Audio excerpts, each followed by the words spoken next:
সুপ্রভাত বন্ধুরা, কেমন আছো সবাই? আশা করছি সবাই ভালো আছো, সুস্থ আছো। সদাপ্রভু যেন সবাইকে ভালো রাখে, সুস্থ রাখে, এই কামনা আজকের করলাম। এখন বাজে সকাল প্রায় 8:45। তো এখন যাচ্ছি মামাকে স্কুলে দিতে। তো চলো মামাকে স্কুলে দিয়ে তারপরে আজকের পড়ানো নেই। তো আজকের ব্লগটা আমি এখান থেকেই শুরু করলাম। আজকের যাওয়া থেকে অন্য দিনে অন্য সময়ে করি, আজকের এখান থেকেই করলাম। চলো বন্ধুরা, দেখতে থাকো, সঙ্গে থাকো, অবশ্যই তোমাদের ভালো লাগবে। দেখ, চাবিটা পড়ে গেল।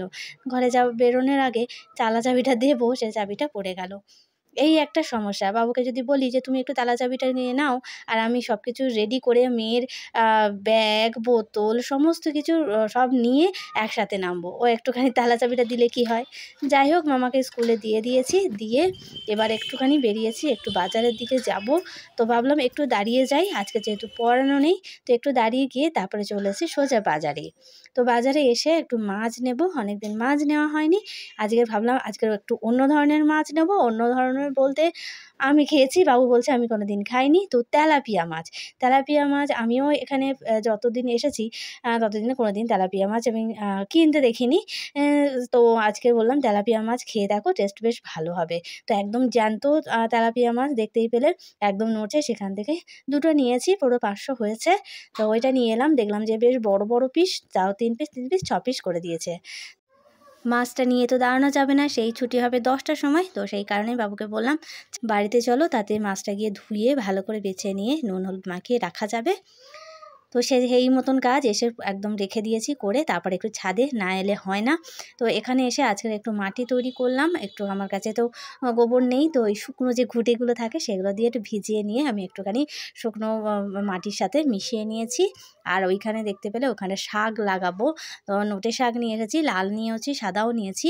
তো লাল শাকটা বলছে ওটা লাল রঙের, একটু লাল শাকই বলে, ওটা নাকি নোটে শাক বলে না। যাই হোক, আমরা একই শাক দুটোতেই মানে নোটে শাকই বলি। যাই হোক, এগুলো নিয়ে এখন ওগুলোর ওপরে দিয়ে দেবো। আপাতত এটার উপরে একটু না আর একটু দিতে হবে। তো সেই কারণে একটু ওয়েট করে যাচ্ছি। তারপরে এই যে এই কম্পোস্ট এগুলো দিয়ে দেবো, দিয়ে একটু হালকা করে এমনি মাটি দেবো, তারপরে গোবরটা দেবো। তো এইভাবেই মোটামুটি তৈরি করি। বিভিন্ন আনাজের খোসা দিয়েই আমি, বেশি মাটি যেহেতু নেই, অল্প মাটির ওপরে আর একটু গোবর সার দিই। আর কোনো সার খুব একটা দিই না, ইউরিয়া সার হালকা একটুখানি করে জলে করে দিই মাঝে মাঝে, তো সবসময় দেওয়া হয় না। তো এদিকটাই এটাও মানে কমপ্লিট করে নিলাম। প্রায় সেই 10টা তো বাজবে মামাকে ছাড়তে, তার আগে একটুখানি করে নিলাম। একটু ধনেপাতা তুলে নিয়ে যাই, ওই যে মাছের ঝোলে দেবো, সেই জন্য এখন থেকে একটুখানি তুলে নিয়ে গিয়ে রেখে দিলে অনেকটা কাজ এগিয়ে থাকবে। তারপরে চলে এসে সোজা মামাকে নেওয়ার জন্য, একটু দেরি আছে।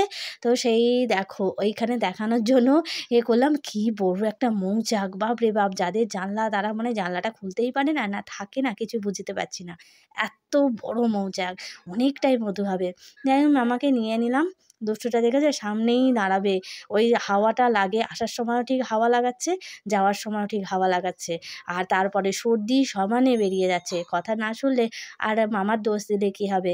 সবসময় শরীর অসুস্থ হলে তখন মামা মামা করবে, তখন মামাকে খুঁজবে, তখন পাপাকে খুঁজবে না। আর একজন স্কুল থেকে এসে স্কুলের টিফিনটা খায়নি, এখন বসেছে সেই টিফিনটা খেতে। স্কুল ড্রেসও চেঞ্জ করেনি। চলো আমি ড্রেসটা চেঞ্জ করে নিই।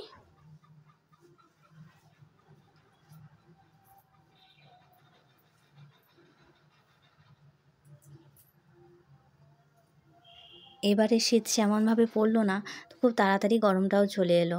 তো এবারে এই মোটাগুলো এবারে কেচে নিয়ে তুলে দিতে হবে, আর পাতলা যেটা আছে সেটা বার করতে হবে। প্রচুর গরম লাগে এই 10টার সময় আসার সময়। বাড়ি ফিরে এসে একটু ডিম টোস্ট করে নিলাম। সকাল বলবো না, এখন প্রায় মানে অনেক বেজে গেছে। তো মামা এসো, খাবে? এসো মামা, চলে এসো, হাতটা ধোও, চলে এসো, খেয়ে নাও, আসো। দারুণ হয়েছে বাবা।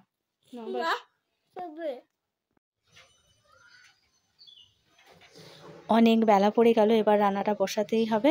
তো প্রায় 11:30 11:45 বাজে। আজকে নিয়েছি তেলাপিয়া মাছ। এই যে তেলাপিয়া মাছ অনেকদিন খাওয়া হয়নি, মানে প্রায় এখানে আসার পর তো একদম খাওয়া হয়নি। তো বেগুন দিয়ে সর্ষে দিয়ে রান্না করবো মাছটা, আর এটা রাতের জন্য তরকারি করব। আর যদি এই মিষ্টির একটু রস আছে, আমাদের বাড়িতে তো রোজ মিষ্টি আসে, তো রস আছে, যদি সময় হয় একটু টমেটো চাটনি করবো। এই হচ্ছে আজকে রান্নাবান্না করতে অনেক বেলা হয়ে যায়। হ্যাঁ, তারপর আজকে তোমার পড়ানোও রয়েছে। সকালটা ছুটি ছিল, তাই মাছটা নিয়ে এসেছি, ধুয়ে রেখে দিয়ে গেছিলাম। আর মামাটা এতটা দুষ্টু করছে, তো জামা কাপড় এত নোংরা করছে, ওইখানে এতগুলো মানে বাটিতে শুধু সেই গুল ছাইয়ের কাদাগুলো নিয়ে আসছে, নিয়ে এসে ওই খেলা করছে। ব্যাস খেলা হয়ে গেছে, এখন গিয়ে আবার টিভি দেখতে বসেছে, আর ওগুলো ওইভাবে পড়ে রয়েছে। চলো মাছটা দেখি।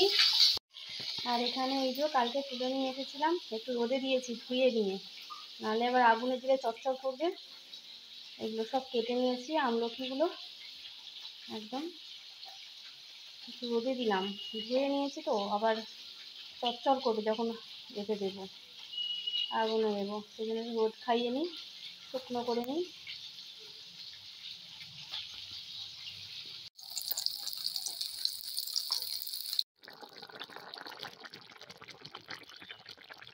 মাছের ঝোল পুরো কমপ্লিট। এবারে ধনেপাতা দিয়ে দিয়েছি, এবার নামিয়ে স্নান করার পালা। ও হ্যাঁ, টমেটো চাটনি করবো বললাম, সেটা স্কিপ করে গেছি।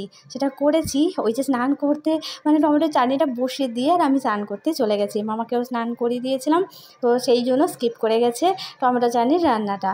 তো ওটা আর কি দেখাবো, যা পরে আমি দেখিয়ে দিচ্ছি যখন খাওয়া দাওয়ার পালা হবে। আর শীতের শেষে স্কিন এত টান হয় কি বলবো, তেলও দিচ্ছি ক্রিমও দিচ্ছি। এই যে টমেটো চাটনি কমপ্লিট, এদিকে মাছের ঝোলও কমপ্লিট তোমাদের দেখিয়েছি, আর রয়েছে গরম গরম ভাত। তো বন্ধুরা, আজকের ব্লগটা এই পর্যন্তই। ফিরে আছি আরও একটা সুন্দর ব্লগ তোমাদেরকে উপহার দেওয়ার জন্য। ততক্ষণে যদি ভালো লাগে অবশ্যই করে পাশে থেকো। তো বন্ধুরা, ভালো থেকো, সুস্থ থেকো।